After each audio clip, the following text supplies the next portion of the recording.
Good evening, and today we are doing an FPL review of my Game Week 8 wildcard. It's FPL Yellow Army here, and for a final time in a while, we are going to be looking at our Fantasy Premier League team for Game Week 8, and we activate the wildcard at the end of Game Week 6. So I was watching that Manchester United against Arsenal game, and I was looking at that team, and I wasn't happy with it. Game Week 6, as I'm sure it was for many, was an absolute disaster, but I wasn't just doing it because I didn't like my Game Week 6 score, but I also felt that going forward, my team wasn't in a good, sustainable place that I wanted to really go forward. So I had thought about Marcus Rashford. I had him in my fantasy draft for my wildcard, and he was the final player that I had put in that wildcard draft that I hadn't seen play yet.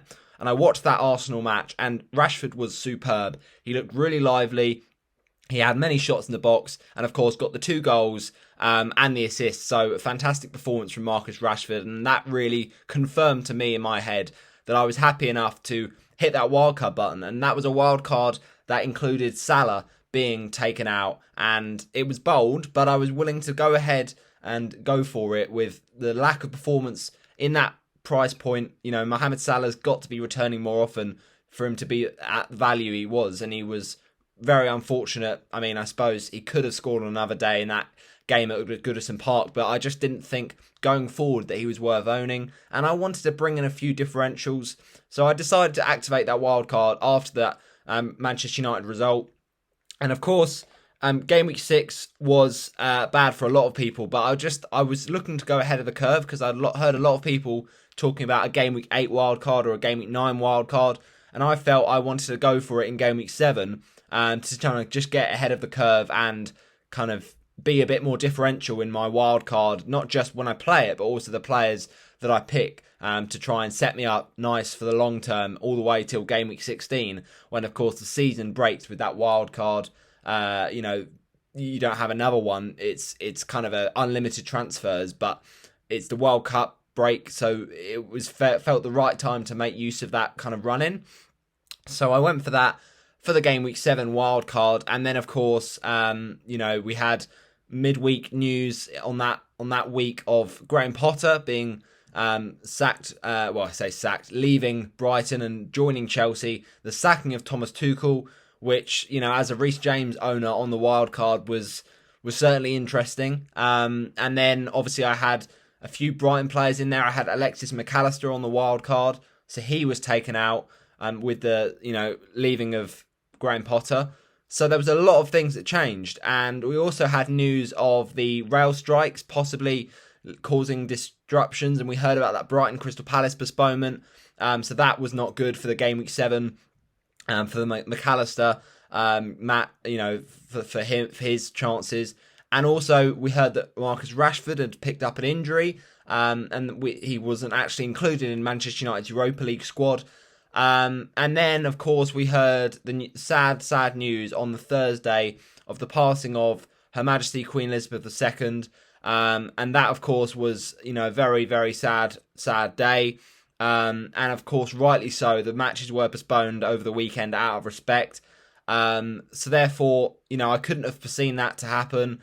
And, therefore, my wild card, as with many who activated it, whether that was ahead of Game Week 7 or during Game Week 6, but I activated it literally as Game Week 6 was being played and, right after it finished. So, of course, I couldn't have unactivated it, but I would never have known that it would happen that week. But, yeah, so the games get postponed, but luckily the wildcard was rolled over, as FPL described, into Game Week 8. So we're going to talk through what was my original wildcard team in Game Week 7, and obviously no matches, but we did have a team locked in for that Game Week 7 deadline. And then what did it turn into by Game Week 8, and how well did we do comparing to our team that we had set up in Game Week 6?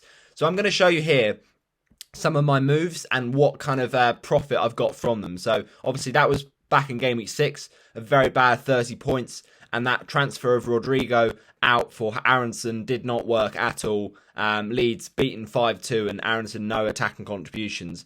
So when we hit that wildcard, we made the following changes. We brought in Pope because we believed that he was the best goalkeeper on wildcard. We also took out Saliba because of Arsenal's tricky fixtures and the fact that Arsenal were conceding goals. I mean, I had Saliba the 2 weeks before that. He got a 1-pointer against Aston Villa and an unfortunate own goal to concede against Aston Villa with that Doug Suiz corner.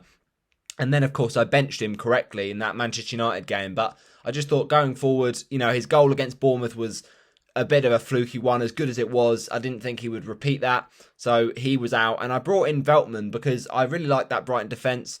And I thought, yes, he's not got much goal threat, but Joel Veltman at 4.4, I think he was at the time, or 4.6 or something like that, represents good value with that Brighton defence. And, I had changed my goalkeeper Sanchez, so I wanted that Brighton defensive coverage. Rashford, I mentioned, he was my final piece in the puzzle, and he was doing well in that Arsenal game. Luis Diaz, obviously this is the main part of my wild card, axing out Mohamed Salah, because I just didn't think he was worth the money. Of course he's a good player, and of course I'll probably get him back later on in the season, but at the time I just thought he wasn't worth the 13 million. So I downgraded to Diaz because I thought, well, I need some Liverpool cover. But then I looked at that Everton game and thought, yeah, okay, Diaz is unlikely to kind of get as many points, but he was unlucky in previous games, hit the post, so I thought made sense. And then I saw how Liverpool played in the Champions League against Napoli, and they were diabolical. But of course, they had that match with Wolves postponed, gave Liverpool more time to react. Bailey as well, I thought he would be worth a punt after really impressing against Man City. I thought he was superb.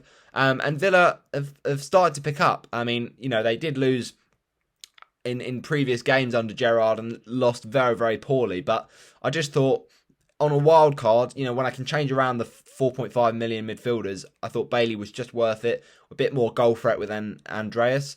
And as I say, I went for McAllister. The reason I took out Kulusevski was because around that time, the wild card meant that I could have that flexibility because of the fact the Champions League was kicking in around Game Week 6, just after Game Week 6.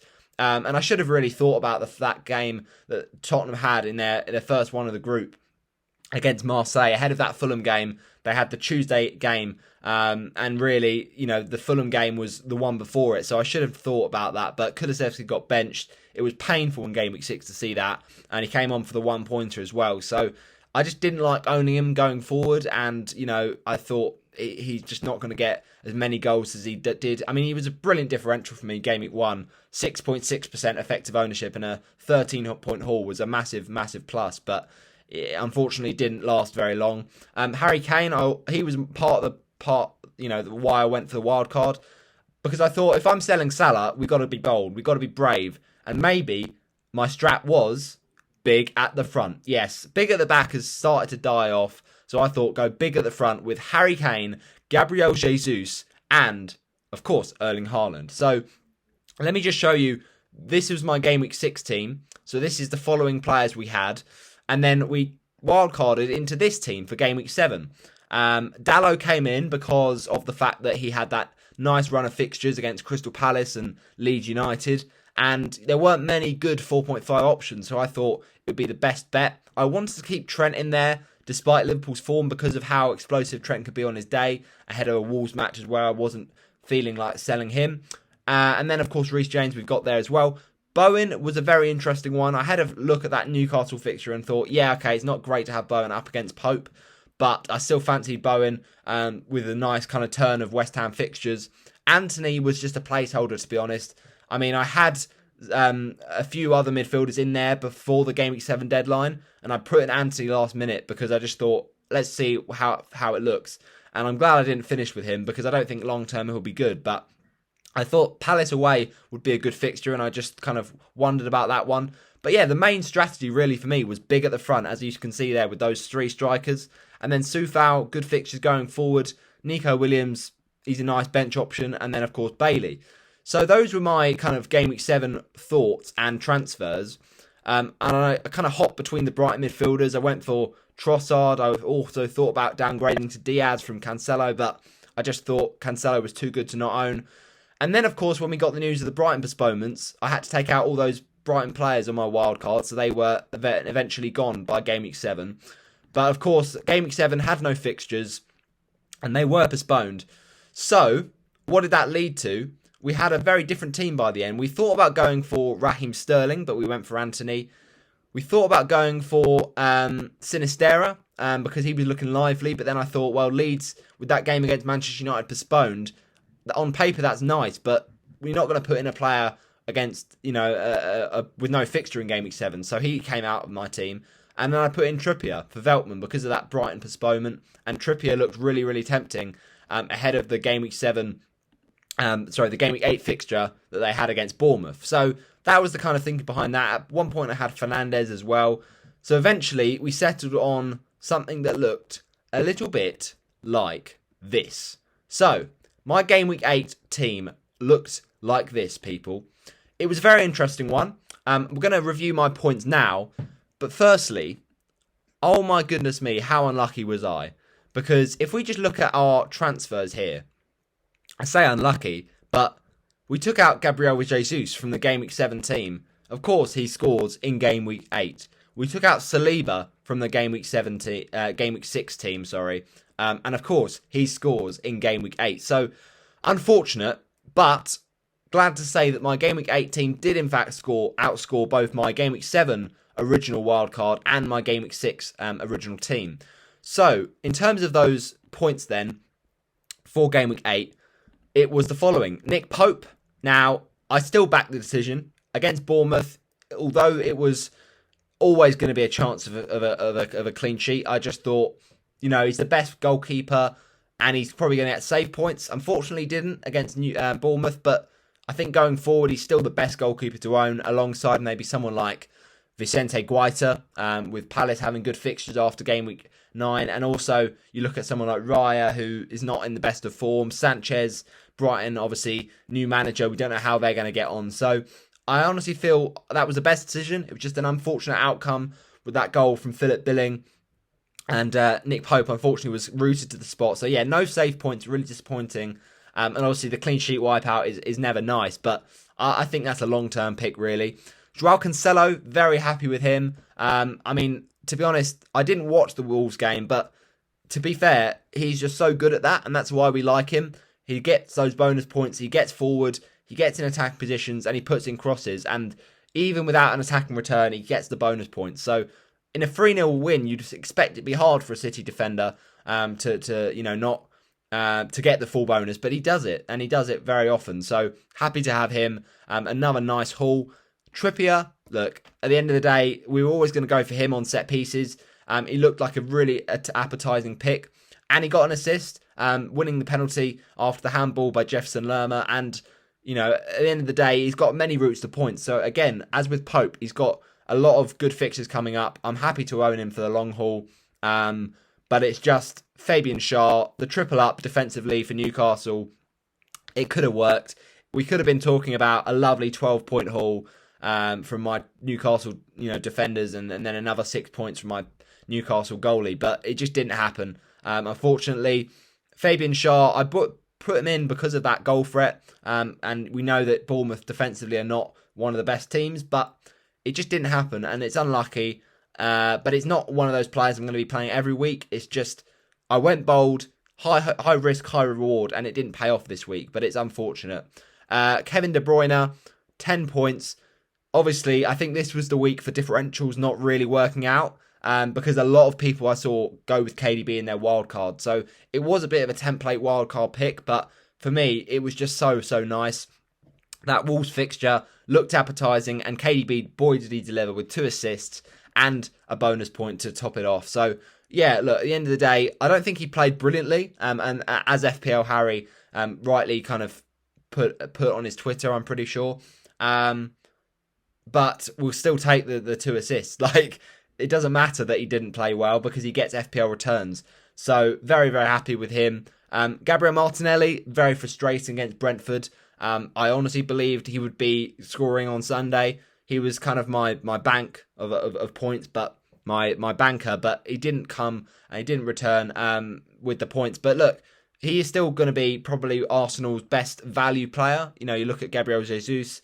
Maybe he should be more expensive, but I don't believe that Martinelli is going to be completely a dead option. I still feel going forward, despite that blank in Game Week 12 against Man City, Martinelli is going to be a good player to own. And yeah, he looked quite poor in the game against Brentford, but he is playing far forward, and that's encouraging. It's just that the chances he had, he kind of screwed up and he didn't really get involved enough. That chance he had where it was a nice kind of set to him and he just kind of fell over. It's just poor finishing, unfortunately, on the day. But, at the end of the day, he's good own for future game weeks. And then Anthony Gordon, this was my punt. I mean, I had Fabian Schär as my punt, only kind of 5% owned at the time, 9% as of recording. But Gordon was my real punt. 4.8% owned. He's not really changed in terms of ownership, but I still feel he'll do well in coming weeks. It's just unfortunate that he didn't really get involved in the action on Sunday against West Ham. And then to top it off, didn't actually, get that 3-pointer. It's not that much difference, but he got booked frustratingly. But I think he is going to still come good. He's still very lowly owned, and he's still a big part of that Everton attack. It's just a shame to see him get subbed off late on for Dwight McNeil, but I don't think we can be too concerned about his minutes. I still believe he's an integral part to that Everton team. And, West Ham on their day, they were pretty poor, but I don't think Everton were superb either. They just scored that goal from Mopai, and who'd have known Alex Iwobi would be the one to own over Gordon. But at the end of the day, it's very little in it, and I think Gordon's still good going forward. It's just one of those weeks, I think, differentials didn't really pay off.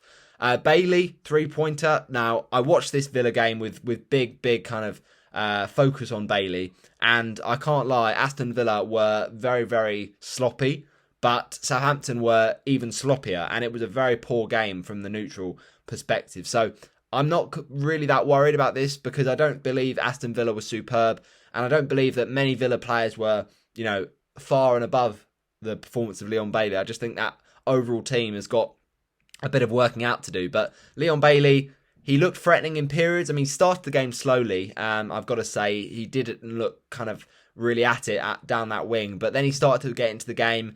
He had that chance where he kind of shot across box, but didn't really get hold of it. And it was more of a dragged shot, and it deflected wide. But look, at the end of the day, Bailey's still playing far forward, in that front three. I think he's going to get most minutes, most weeks. We can't be guaranteed he's going to play it all week. And of course, he did get subbed off, unfortunately, about 64 minutes in. So it's a shame, but at the end of the day, I'm not expecting loads from Bailey every week. I just want him to tick along. Because for me, it definitely is worth the cost of my midfield, because I don't believe there's many good midfield options right now, and I don't think there's much value in midfield.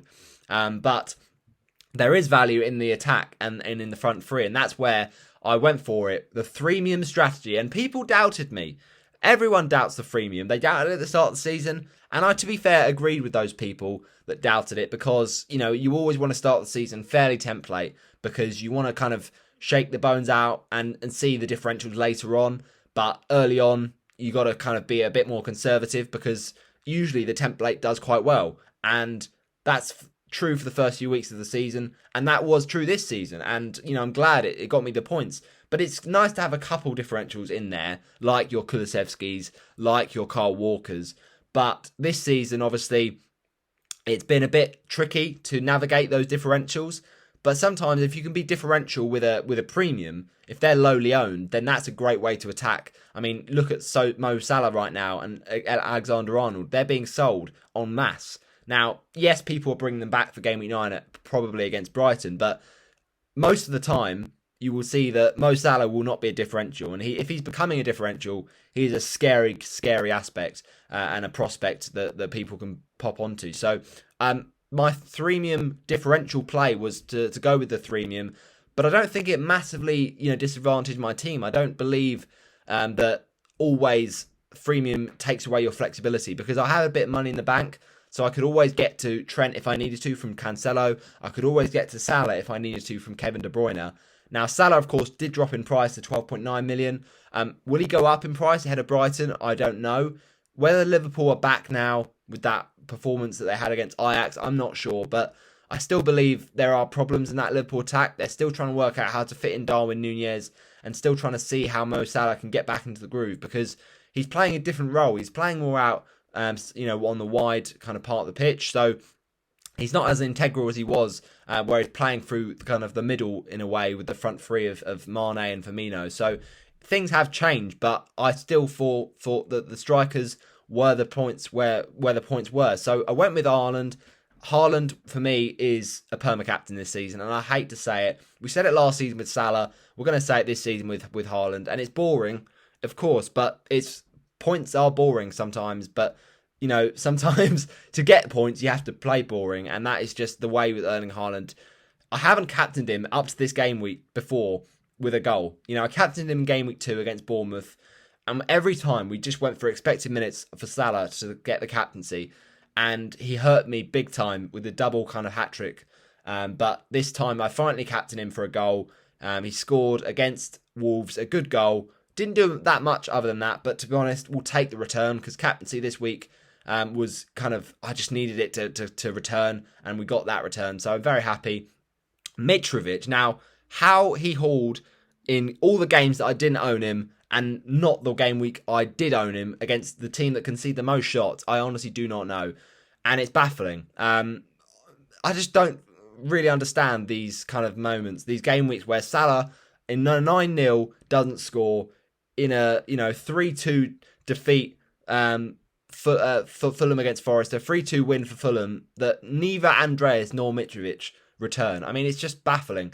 And then, of course, against Bournemouth, Haaland doesn't score. But look, Mitrovic, he's still so good for going forward because he gets shot in the box. He's so involved and he's so lively that I would be scared not owning him, to be honest. And I know a lot of people were talking about Alexander Isak, and I believe he is a good asset, but I just think long-term, Mitrovic might be more reliable. We know that Newcastle team is good, but if Callum Wilson comes back, they could share minutes, and Wilson could push Isak out to the kind of wing, so therefore he's not as integral to that getting in the box and scoring goals. And although he's on penalties, so is Mitrovic. So I believe Mitrovic is probably the better striker going forward. It's just it didn't work this week. Look, at least he's involved in chances. He's had 4 shots in that Forest game, so it's not like he's completely off it. But it's just one of those things in FPL. Sometimes it happens. And, as I say, I had that game week 7 front three of Jesus, Haaland and Kane. But to be honest, I'm happy that I went for De Bruyne because it meant that KDB outscored Jesus.